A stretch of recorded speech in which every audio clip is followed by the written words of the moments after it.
Apart from superstars, legends, and icons, what makes the NBA so great are its oddballs, characters, and mavericks.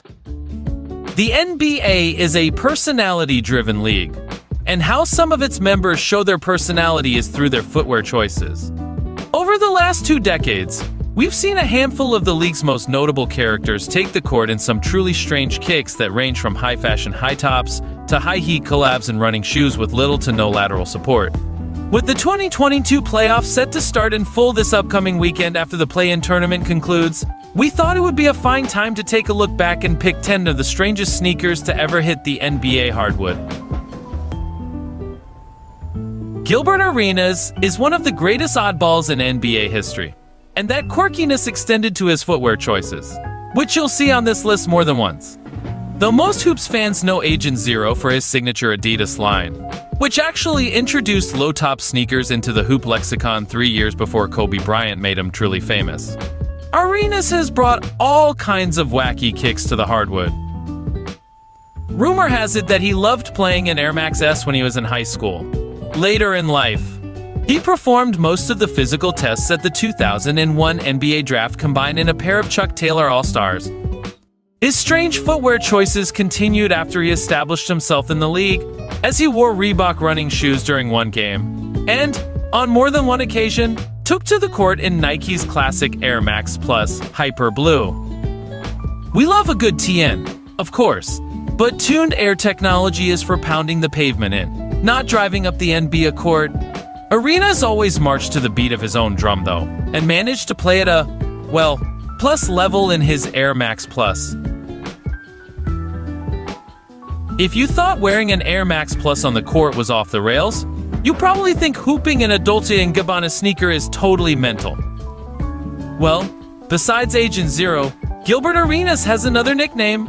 It's No Chill Gil, and it was on full display when he took to the court in a pair of Dolce and Gabbana Bull high tops in December 2010. This was after his Adidas deal was up, so Arenas was a sneaker-free agent who could wear whatever he wanted.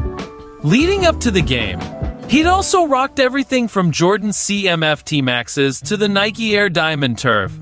But something compelled him to hit the court in a $395 pair of Dolce and Gabbana kicks that weren't even his. They belonged to then teammate Nick Young.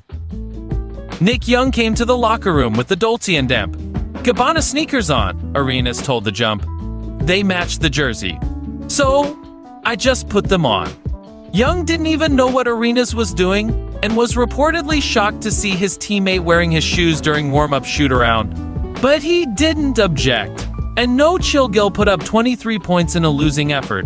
A side note that's worth mentioning is that the Bulls designer Young Bae Suk actually envisioned the sneaker as a shoe that could be worn for hoops.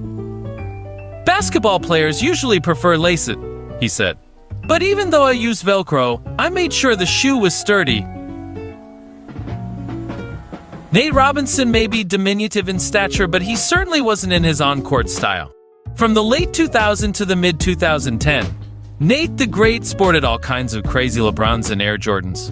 Though it wasn't during an actual game, you can't forget him donning the Air Foamposite like kryptonite before jumping over Superman, Dwight Howard, in the 2009 dunk contest either.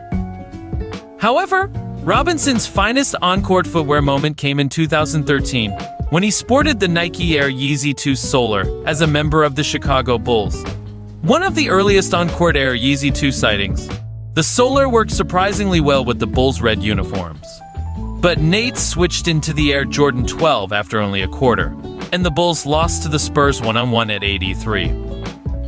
At least Nate got a double VU on the sneaker front.